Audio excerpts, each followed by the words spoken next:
నమస్తే. శ్రీమాత్రే నమః. శ్రీ గురుభ్యో నమః. మనకి ఖగోళ శాస్త్రంలో ప్రతి నెల ఏదో ఒక యోగాలు కలుగుతూనే ఉంటాయి. ఈ గ్రహాల యొక్క సంచారము ఒక్కొక్క రాశి మీద ఒక్కొక్కసారి 4 గ్రహాలు, 5 గ్రహాలు కలుస్తుంటాయి. కొన్ని శుభగ్రహాలు, కొన్ని పాపగ్రహాలు ఇలా గ్రహాల సంచారం వల్ల కొన్ని కొన్ని యోగాలనేవి ఏర్పడుతుంటాయి. అయితే ఇప్పుడు మనం ప్రస్తావించుకునే దాంట్లో జూన్ నెలలో జూన్ 1వ తారీఖు నుంచి జూన్ 30వ తారీఖు వరకు అమలక రాజయోగం అనేది ఏర్పడుతోంది. అయితే ఈ అమలక రాజయోగము అంటే ఏంటంటే గనక ఆహ్, జాతకంలో అత్యంత శుభగ్రహాలైనటువంటి బుధుడు, శుక్రుడు, తరువాత గురుడు. ఈ ముగ్గురు కూడా మనకి ఆహ్, ఒకే అంటే రాశిలో కానీ, లేదంటే ఒకే క్రమంలో కానీ సంచారం చేస్తూ ఉంటే, ఆ సంచార యోగాన్ని మనము అమలక రాజయోగము అంటాము. అయితే ఈ సంచారాలు లగ్నంలో కానీ, లేదా అంటే కనుక చంద్రుడు ఉండే 10వ స్థానాన్ని చూస్తున్న సమయంలో కలుగుతుంది. అయితే మరి ఈ చంద్రుడి నుంచి 10వ స్థానంలో చూస్తున్న సమయంలో వాటితో పాటు మరి ఏ ఇతర పాపగ్రహాలు లేకుండా ఉంటేనే ఆ వ్యక్తికి అమలక రాజయోగం ఏర్పడినట్టు లెక్క. అయితే ఈ అమలక రాజయోగము దేని మీద ప్రభావం చూపిస్తుంది అంటే గనక ఒక వ్యక్తి యొక్క మంచి కర్మలు, నైతిక జీవితము, దీంతో పాటు సమాజంలో గౌరవ ప్రతిష్టలకు, ఆర్థిక లాభాలకు, ధన ధాన్యాలకు, అష్టైశ్వర్యాలకు, సుఖభోగాలకు, పేరు ప్రతిష్టలకు ఈ రాజయోగం అనేది ఏర్పడుతుంది. అంటే ఈ రాజయోగం ఇచ్చే ఫలితాలు వీటి మీద ఉంటాయి. అయితే ఇప్పుడు వీటి యొక్క ప్రభావము దేని మీద చూపిస్తుంది? అవి ఇచ్చేవి ఇందాక చెప్పాను. మరి వీటి యొక్క ప్రభావం దేని మీద చూపిస్తుంది? ఒక వ్యక్తికి వృత్తిపరమైన విజయాలను సాధించి పెడుతుంది. అంటే నాయకత్వ లక్షణాలు పెంచడము, వారి పని చేసే చోట వారికి గౌరవ మర్యాదలు రావడము, ఆర్థికపరమైన లాభాలను తెచ్చిపెట్టే అవకాశం కనబడుతుంది.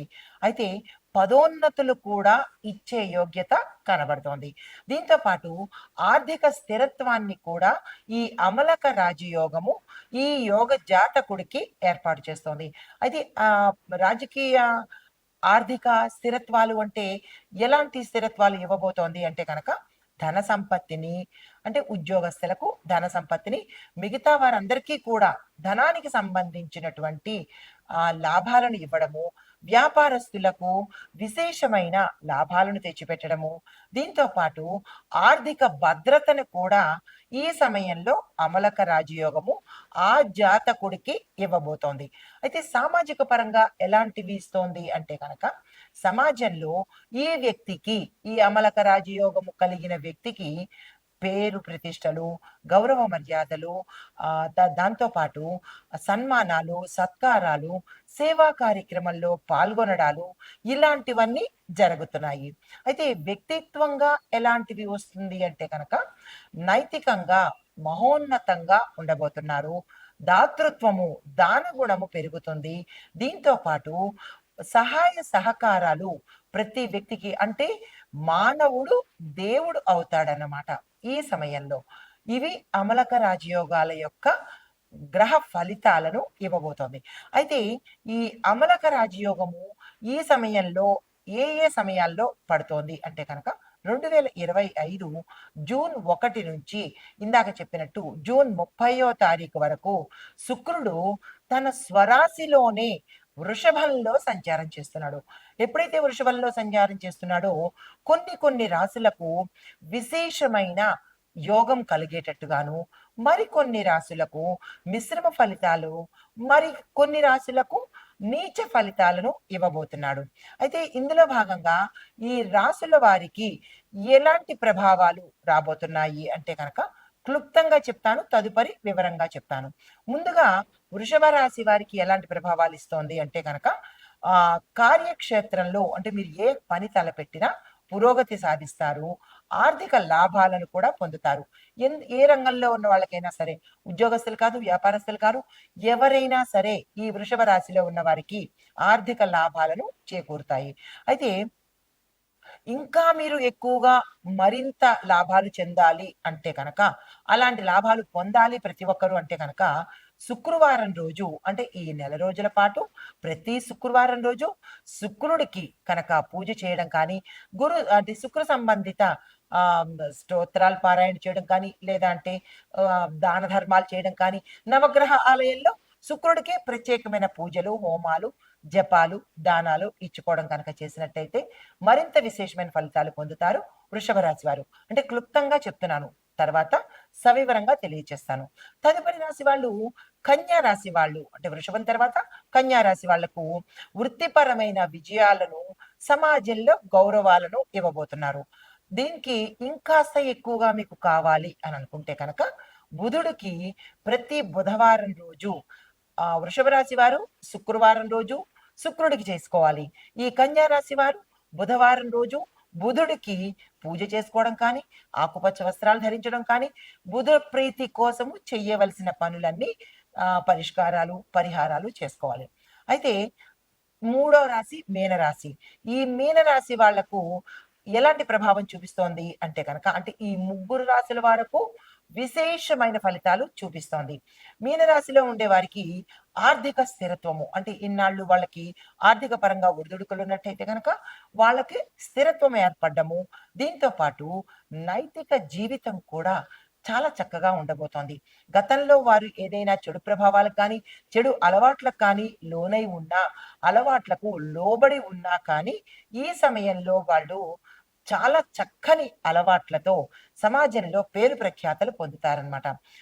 దీనికి ఇంకాస్త మీరు ఎక్కువగా నేను సమాజంలో గౌరవించబడాలి, మరికంత లాభాలు రావాలి, నేను చేసే పనులు సక్సెస్ అవ్వాలి అని అనుకున్న వాళ్ళు గురు పూజ, అంటే గురువారం రోజు నవగ్రహ ఆలయంలో గురుడికి పూజ చేసుకోవడము, జపాలు, దానాలు, హోమాలు మీ యొక్క యథాశక్తికి చేసుకుంటారు.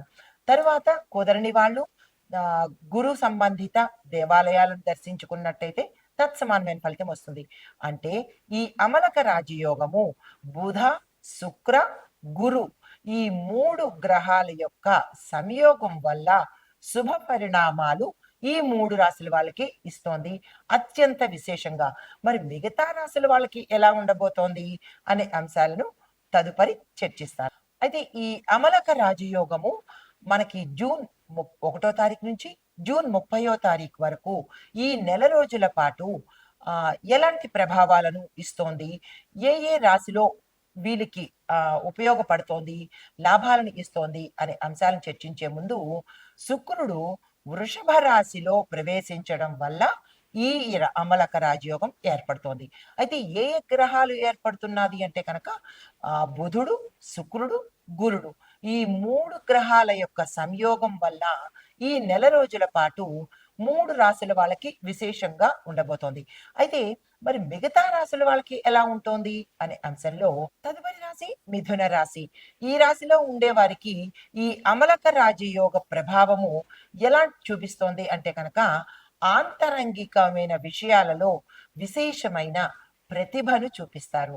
అంటే రక్షణ విభాగం కానీ, సేవా విభాగం కానీ ఇలా ఆంతరంగికంగా ఉండే విభాగాలలో పనిచేసే వారికి విశేషమైన గ్రోత్, డెవలప్మెంట్, ప్యాకేజీ పెరగడము, వాళ్ళకి సమాజంలో గౌరవ ప్రతిష్టలు పెరగడము, ఇలాగా వారికి అనుకూలమైన సమయము ఈ సమయము. అయితే మరి ధ్యానం చేసుకునే వాళ్ళు, ఆధ్యాత్మికంగా వెళ్ళే వాళ్ళు శుక్రగ్రహ ప్రభావం వల్ల విశేషమైన ధ్యాన సిద్ధిని పొందడము, మంత్రానుష్ఠానం చేసే వాళ్లకు, ఆధ్యాత్మికంగా అటువైపు పయనం చేసే వాళ్లకు ఇది విశేషమైన సమయము.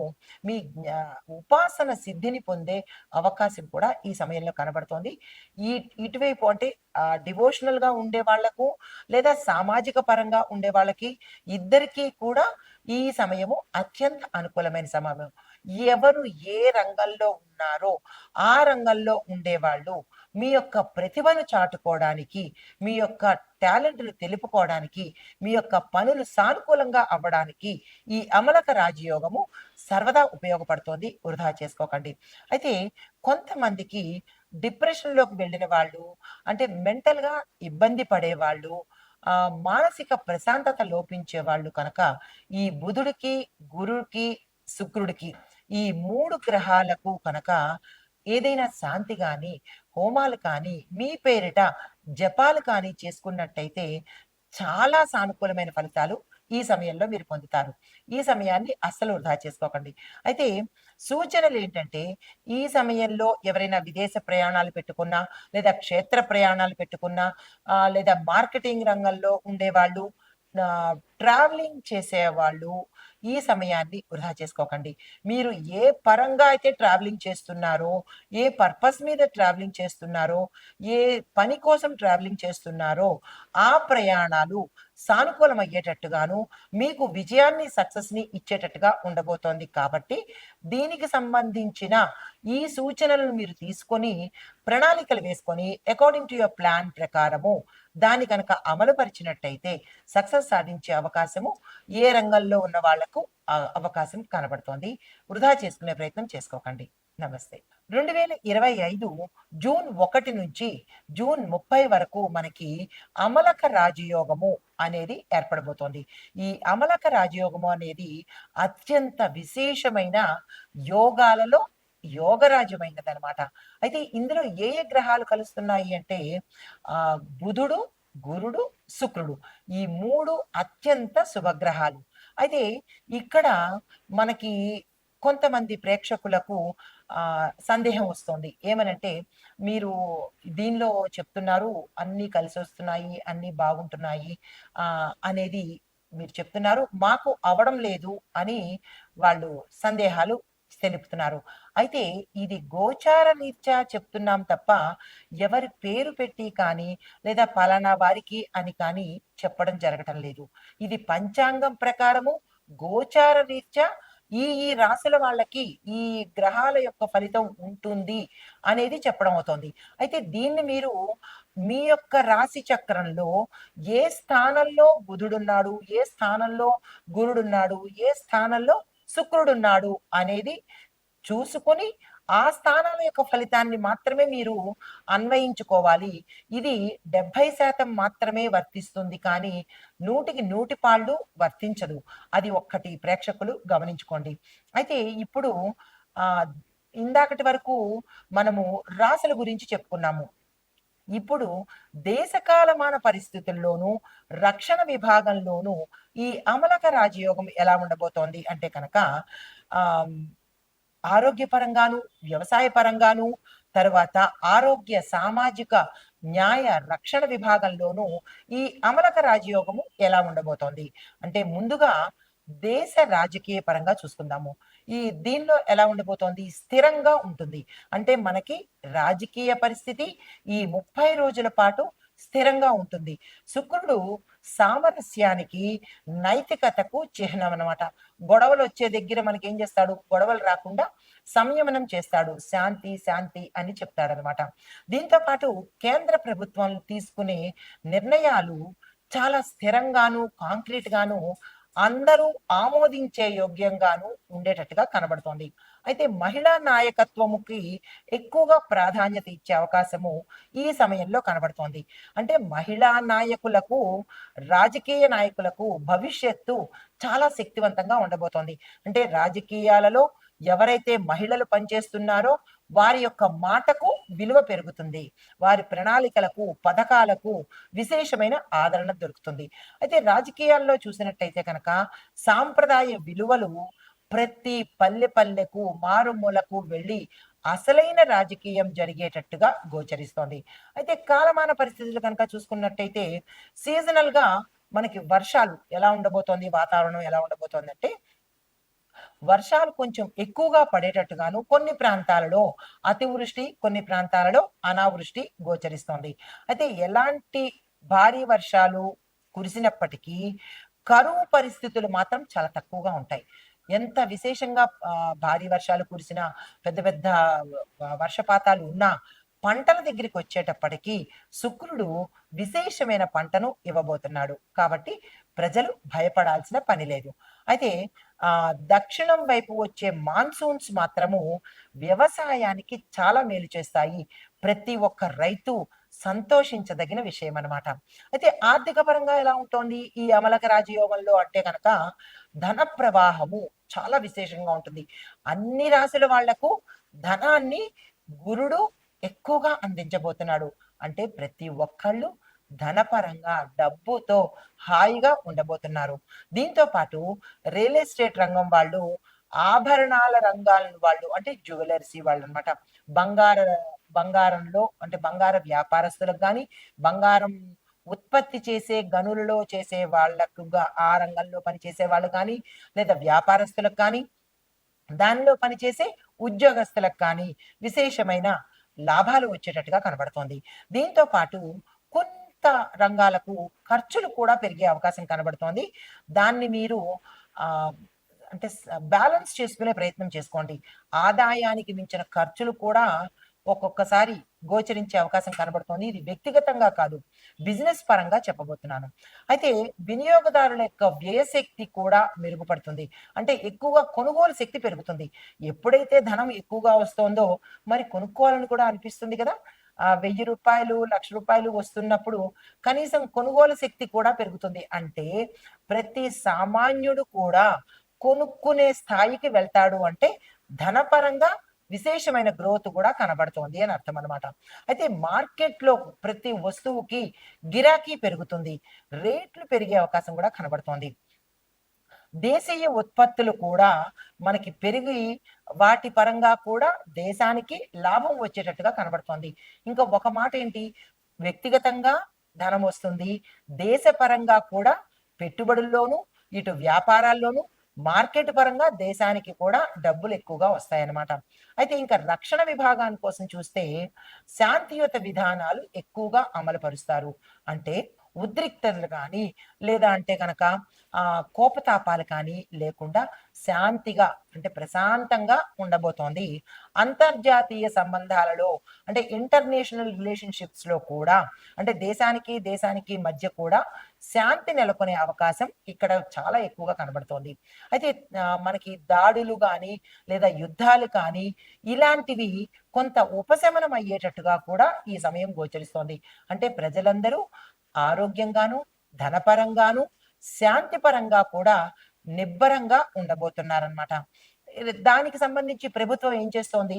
రక్షణ పథకాలను మరింత ఎక్కువ చేసేటట్టుగా ప్రజల సంక్షేమం కోసము ప్రయత్నాలు చేస్తుంది. దీంతో పాటు న్యాయ రంగం ఎలా ఉండబోతోంది అంటే కనుక, న్యాయ విధానాలలో సరళీకృత అంటే కొంచెం అమెండ్మెంట్స్ అనేవి చేస్తారు. ఇదివరకు కొంచెం ఎక్కువగా స్ట్రాంగ్‌గా ఉంటే కనుక, ఇప్పుడు ప్రతి సామాన్యుడికి అందుబాటులోకి వచ్చేటట్టు సరళీకృతము అంటే కొంచెం చిన్న అమెండ్మెంట్స్ చేసే అవకాశం కనబడుతోంది. శుక్రుడు న్యాయబద్ధానికి ప్రతీక. ప్రతి ఒక్కడికి న్యాయం జరిగే అవకాశం కనబడుతోంది.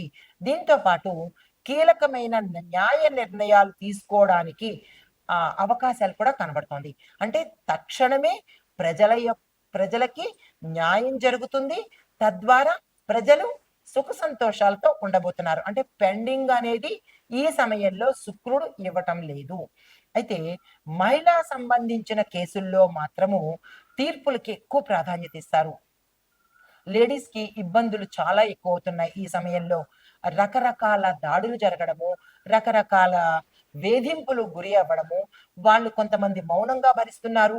మరికొంతమంది ముందుకు వెళ్లి భరించలేక చెప్తున్నారు. గతంలో అయితే కనుక ఇలాగా భరించలేక కోర్టులకు కానీ, పోలీసు స్టేషన్‌లకు గాని వెళ్లి చెప్పినప్పుడు కొట్టి పడేసిన పరిస్థితులు ఉంటే, అలాంటి పరిస్థితులు ఇప్పుడు లేవు. ఇప్పుడు ప్రతి ఒక్క మహిళా కేసుని తీసుకోవడము, సత్వరమే న్యాయం చేసేయడము. అలాంటి న్యాయ వ్యవస్థను ఏర్పాటు చేస్తున్నాడు శుక్ర భగవానుడు. అయితే వ్యవసాయ రంగంలో ఎలా ఉండబోతోంది అంటే కనుక, ధాన్యం దిగుబడి మెరుగవుతుంది. 10 బస్తాల దగ్గర 100 బస్తాలు పండేటట్టుగా చాలా చక్కగా సుభిక్షంగా ఉండేటట్టుగా కనబడుతోంది. అయితే వర్షాలు కూడా అనుకూలంగా చక్కగా వాతావరణం కూడా మనకి అనుకూలంగా ఉండబోతోంది. అయితే రైతులకు ప్రభుత్వ పరంగా సహాయ సహకారాలు సత్వరమే అంటే వాళ్ళు అనుకున్న సమయానికి అందుబాటులోకి వస్తాయన్నమాట. అంటే ప్రతి ఒక్క రైతన్న సంతోషంగా ఉండేందుకు సహాయ సహకారాలు ప్రభుత్వం ఇస్తోంది. పరోక్షంగా శుక్రుడు, గురుడు, బుధుడు కూడా ఇస్తున్నారు. కాబట్టి ప్రతి మనిషి వాళ్ళ ముగ్గురు గ్రహాలకు, ఈ 3 గ్రహాలకు మనము గ్రాటిట్యూడ్ తప్పనిసరిగా తెలుపుకోవాలన్నమాట. అయితే వాతావరణ పరంగా ఎలా ఉండబోతోంది అంటే కనుక ఆహ్, ఎక్కువ ఎండలు లేకుండా సాధ్యమైనంత ఆహ్, చల్లగా ఉండేందుకు అవకాశాలు మెండుగా కనబడుతున్నాయి. ప్రత్యేకించి దక్షిణ, తూర్పు భారతదేశంలో వర్షాలు ఎక్కువగా పడేందుకు అవకాశాలు కనబడుతున్నాయి. దీంతో పాటు భూమి ఆకుపచ్చగా కళకళలాడుతూ ఉండేటట్టుగా చాలా ఎక్కువగా కనబడుతోంది. దానికి సంబంధించిన ప్రాజెక్టులు గవర్నమెంటు ఎంకరేజ్ చేసేటట్టుగా కనబడుతోంది. అంటే మొక్కలు నాటే ప్రయత్నాలకు గవర్నమెంటు సపోర్ట్ చేస్తుందనమాట. తర్వాత ఆరోగ్యపరంగా ఎలా ఉండబోతోంది అంటే కనుక మహిళల యొక్క ఆరోగ్యం మీద గవర్నమెంట్ ఫోకస్ పెడుతోంది. గర్భిణీ స్త్రీలకు న్యాయం చేయడము, వైద్య సదుపాయాలు ఎక్కువగా మెరుగుపరచడము, వైద్య సౌకర్యాలు మెరుగుపరచడము, వైద్యానికి అయ్యే ఖర్చులు కూడా తగ్గించే ఏర్పాట్లు చేయబోతున్నారు. ఆరోగ్య మిషన్లు అంటే ఏవైనా హెల్త్ మిషన్స్ ఉంటే కనుక వాటిని మరింత పునరుద్ధరణ చేసి ప్రజలకి అందుబాటులోకి తీసుకెళ్తున్నారు. అయితే సౌందర్య పరంగా చూసినట్టయితే కనుక సౌందర్యం కోసము ఎక్కువ వేలంవెర్రిగా డబ్బులు ఖర్చు చేయవలసిన పరిస్థితి ఇక్కడ గోచరిస్తోంది. సౌకర్యాలు కూడా వృద్ధి చెందుతాయి. దానికి మీద ఈ లేడీస్ అనుకోండి, జెంట్స్ అనుకోండి ఎక్కువగా అందం కోసము ప్రాకులాడుతూ వాటి మీద ఖర్చు పెట్టేటట్టుగా గోచరిస్తోంది. అయితే శుక్రుడు అందానికి, ఆరోగ్యానికి కాబట్టి మరికొంత వేలాంవెర్రి ఎక్కువయ్యేటట్టుగా గోచరిస్తోంది. మానసిక ఆరోగ్యం మీద కూడా చాలా మంది అవగాహన పెంచుకుంటారు. అంటే మెంటల్ హెల్త్ అనేది కూడా ప్రజలలో అవేర్‌నెస్ అనేది వస్తుంది. తరువాత ఇక సామాజిక పరిస్థితులు ఎలా ఉండబోతున్నాయంటే కనుక సమాజంలో విలువలు తిరిగి మళ్ళా వస్తాయి. అంటే ఆడవారిని గౌరవించడము, మగవారు ఎలా ఉండాలి, రక్షణ చేసుకోవటము, అంటే విపరీత ధోరణులకు బదులు సంస్కారంతోనూ, సంప్రదాయ పద్ధతులతోనూ ఉండేందుకు అవకాశం కనబడుతోంది. శాంతిగా ప్రజలు ఉండబోతున్నారు. సేవా కార్యక్రమాలు ఎక్కువగా పెరుగుతాయి. మానవత్వం ఈ సమయంలో చాలా కనబడబోతోంది. అంటే ప్రతి మనిషిలోనూ దేవుడు కనబడబోతున్నాడన్నమాట. చాలా మంచి పరిణామము. ఇది ఒక్క 30 రోజులే కాకుండా ప్రతిరోజు ఉంటే ఎంత బావుంటుంది గదా! అయితే కళలు, సంగీత సాహిత్యాల్లో చూసినట్టయితే కనుక ఈ మూడిటి పట్ల ప్రజలకు విశేషమైన ఆసక్తి పెరుగుతుంది. అంటే మన పూర్వ భారత సంప్రదాయము, సనాతన ధర్మము, సనాతన సంప్రదాయము తిరిగి మళ్ళా వచ్చేటట్టుగా కళకళలాడుతూ ఉండేటట్టుగా గోచరిస్తోంది. అయితే మహిళలు, యువత అంటే యూత్ అండ్ వుమెన్ కూడా ఎదుగుదలకు ఇది మంచి సమయము. ప్రతి ఒక్క యువత మేలుకొని, మీ బాధ్యత తెలుసుకొని, గుర్తెరిగి భారతదేశానికి సేవ, వైద్యము, విద్య అన్నీ అందించాలని ఈ 3 గ్రహాలు మనకి ఈ సమయంలో ప్రోత్సాహాన్ని ఇస్తున్నాయి.